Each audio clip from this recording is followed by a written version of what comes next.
So you finally got your dream wheels, and you're getting ready to put them on your car. There's just one problem. They don't fit. It might be a little bit too much offset, so they stick out a little bit too much. Or maybe the tires are a little chunky because you want that motorsports look. But they rub. And if you roll them the way they are, they're going to tear up your fenders, they're going to tear up your tires. But don't worry, in this video, I'm going to show you how to roll your fenders the right way to fit those cool wheels without cracking your paint and without making your fenders into bacon. Welcome to Off Camber. Hey everyone, welcome back to the channel. We're at the start of transforming this 1991 Mazda Miata into something you want to be seen in public in. But in order to do that, we got to make some big changes to it. First thing we're going to do is we're going to do some wheels and coilovers on this thing. But to nail that perfect aggressive fitment with that chunky motorsports looking tire without chewing up my tires or wrecking my fenders, we're going to have to do some groundwork. So this week we're going to go ahead and start with rolling the fenders. But to get that fitment, you got to kind of know about wheel offsets. And everybody will tell you, go check wheeloffset.com, go check tirefitment.com, go check blah blah blah.com. But no one ever tells you how to actually find the fitment. In this episode, we're going to do both. So we're going to head back to the studio and I'll break down exactly why on the whiteboard, what offset is, how it works, so you understand why we're doing what we're doing and how to do it. And then we'll go ahead and jump out in the garage and we'll do a step-by-step on how to roll these fenders so that you can get that perfect aggressive stance with a completely rub-free fit. Okay, so we're back in the studio. Let's talk about one of the most misunderstood concepts in the car world, is wheel fitment. So you get it right, and it fits perfect. Everything looks great. Car sits exactly the way you want. People post pictures of your vehicle online. They're like, this guy got it right. Get it wrong, and you're just signing up for rubbing, signing up for chewing up tires, beating up your fenders, maybe even some sketchy handling if you don't get it right. So what is offset? Well, to put it simply, offset is the measurement from your wheel's mounting surface to the center line of the wheel. Now, offset is measured in millimeters, and it's typically written as ET on the back of the wheel, like ET45, ET21. And that is short for, ready for the fun fact, N-Press-Tiefe. It's a German word. I don't think I pronounced it right, but I also don't care because this is America. All right, so imagine we have a wheel, and I lopped off half of it, and we're looking at it lengthwise. This red center line right here is the very center of your wheel. If it's a 10-inch wide wheel, there's 5 inches here, 5 inches here. What that represents is a perfect zero offset wheel. The mounting face comes in and mounts to the hub of the car. Car's over here. This is the outside that everybody looks at and goes, damn, that's a nice looking set of wheels. The second type of offset you see is a positive offset wheel. So now what we have is I've taken the same 10-inch wheel, obviously not to scale, but I've taken the same 10-inch wheel and we've taken it and we've moved the face forward in the wheel and moved the wheel inward towards the car. So by doing that, what we've done is we've created a positive offset wheel. So instead of the mounting face being right on the center line, right here, which is illustrated in red because I'm a great artist, we now have this distance between the mounting face of the wheel and the center line. So this measurement here is the offset. Now this is a positive offset wheel.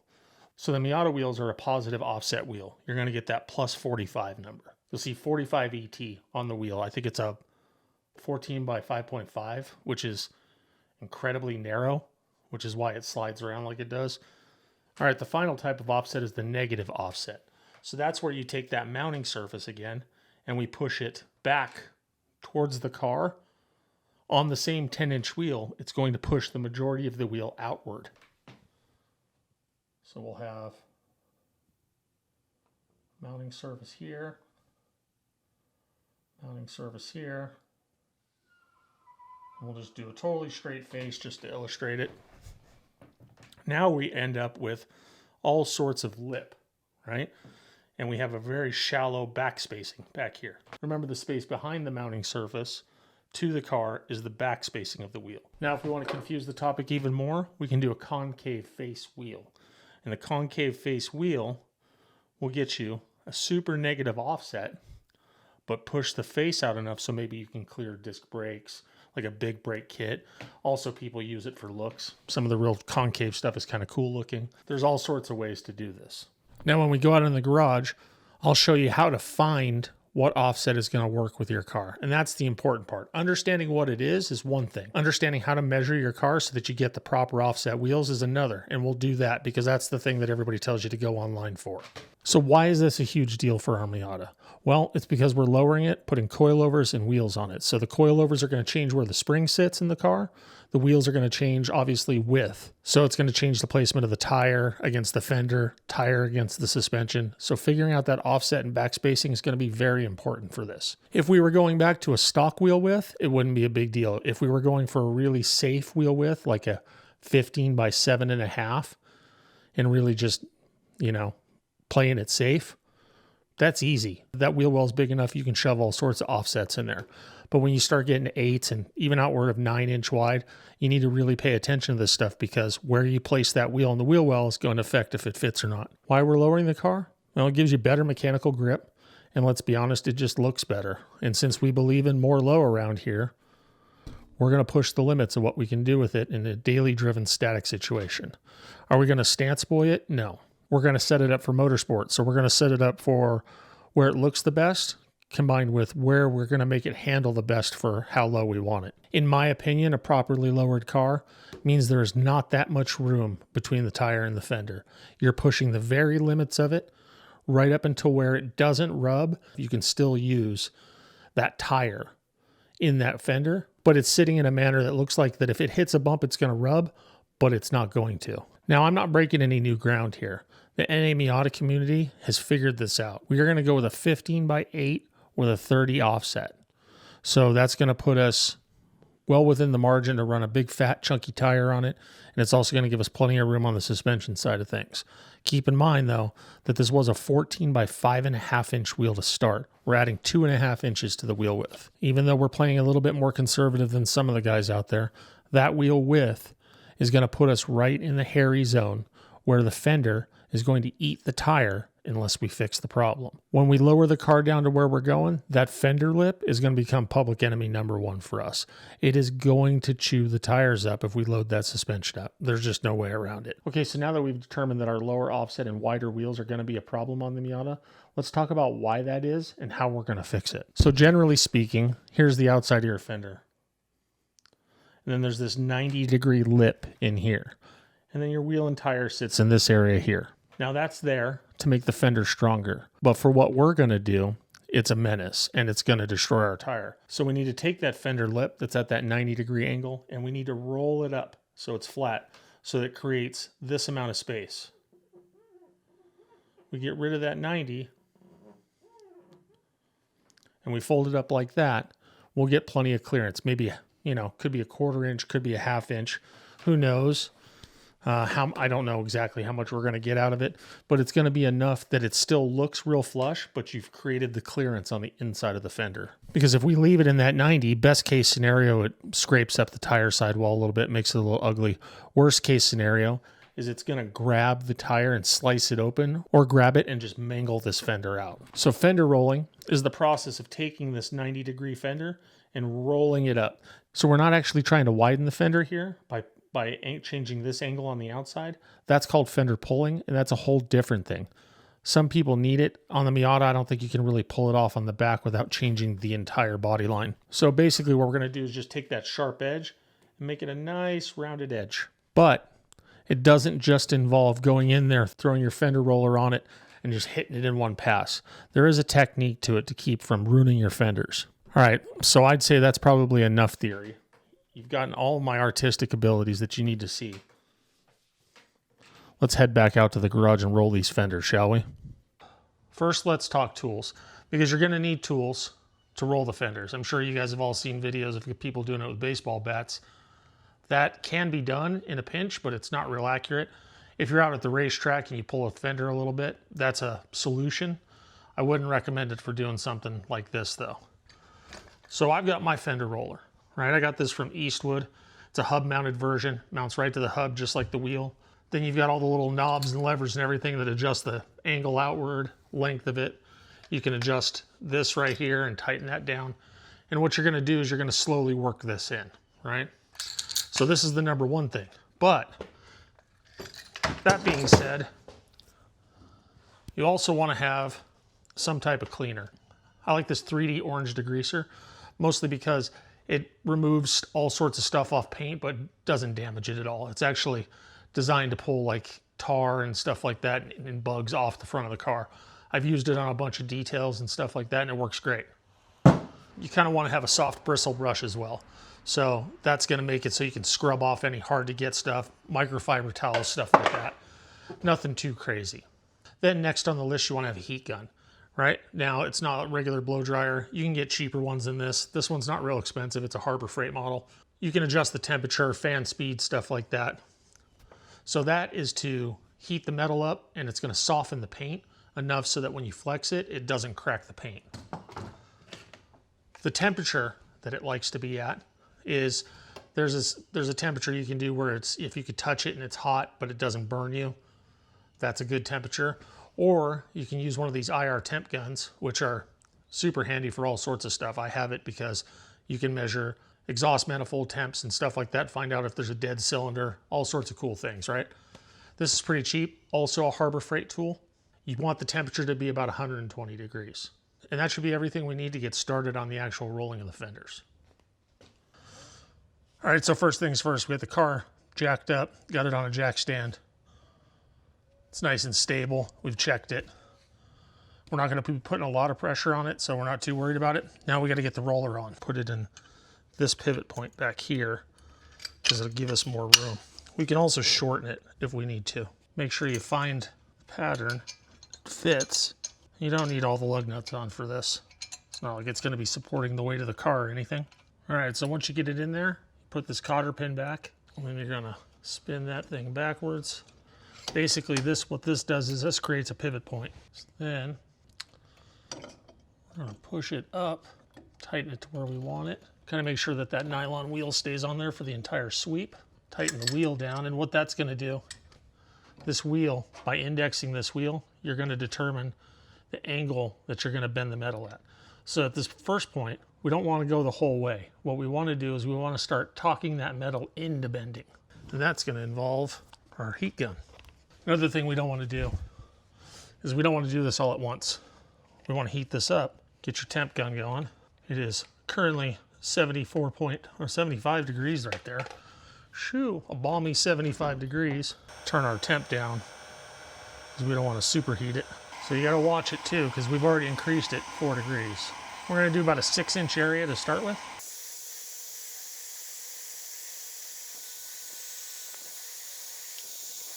$125.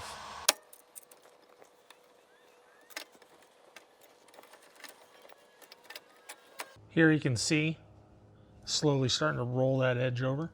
So I'm trying to get the temperature of the paint surface up somewhere between 120 and 130. And that allows it to be flexible. And we're just going to do a couple inches at a time. It takes a while, but when you don't destroy a $300 tire the first corner you lay into, it makes it all worth it. See, that's probably about perfect. 127.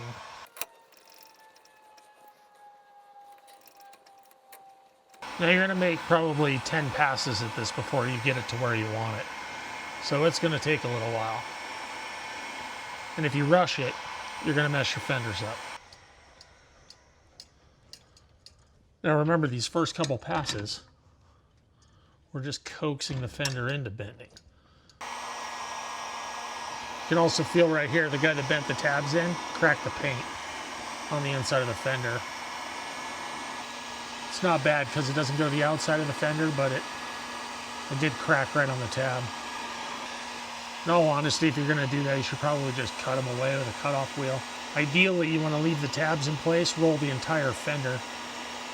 See, if you look right here, you can watch this edge roll as I do this. And this is your indication. And also you can feel it when you're doing it.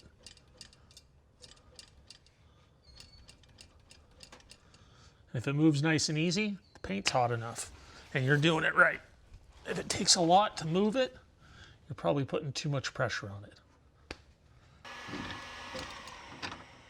Here's one of those tabs again. You can feel it. So we're going to back it off. push the tab up.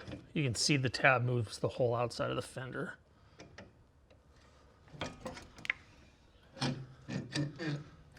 Idiot. All right. Just slowly increase that pressure. Maybe you can get that tab to bend. Might have to use that fender finishing tool on that part. You can kind of coax it up. You can see it moving a little bit.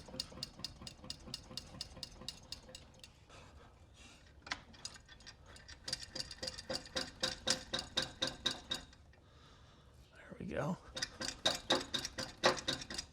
Real gently just kind of attack it.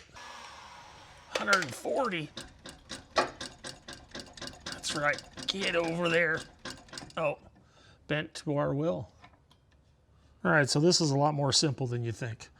So the tools you're going to want here is you're going to want a plumb bob, and we could drop it pretty much all the way to the ground, some tape, and a straight edge. All right, so you're going to take your plumb bob, and you're going to tape it up there, all right? Now you want to make sure that this is level in the real world. Obviously, we're not going to do an accurate measurement because I didn't spend the time to level the car out. Want to get that plumb bob to stop spinning, stop swinging around. All right, first measurement we're going to take, go from our coil spring to our plumb bob. So it looks like we're going to be at just about 13 inches, or the measurement's 13. So that would make it 11 inches wide from the inside of the fender lip to the spring. Now, our next measurement is from our mounting surface to our line. Looks like almost perfectly 2 inches. It's 2 inches from our inner fender to our mating surface. Now to figure that out in ET, you can go on Google and you can type in 2 inches converted to millimeters. Or you can do the math. 1 inch is 25.4 millimeters. Now, obviously, you don't want to push it all the way out because that would be sitting on the fender. And that will give you your offset. It'll also allow you to figure out what your back spacing is. So if you take that 2 inches and you subtract it from the 10, you know that you can have 8 inches of backspace until you're touching the spring. You don't want to do that. You want to leave, I would say, probably a good ½ inch between the spring and the tire, because most tires on the rim, they're going to have that tire guard. That's going to overlap probably a ¼ inch. So just take that all into account. So those are your absolute measurements, and then you want to find a wheel to fit in the center of that. So I would subtract ½ inch on each side. That would give you a 9-inch wide wheel, and then you could figure your offsets and stuff from there. Now you could go with tire stretching, and you could push that wheel out a little bit more on the outside and then stretch the tire in, and that's a whole other thing. That's something for you to figure out. But these measurements right here will get you started. So that'll about do it for this week's episode. We got the front fender rolled. You guys got to watch that happen.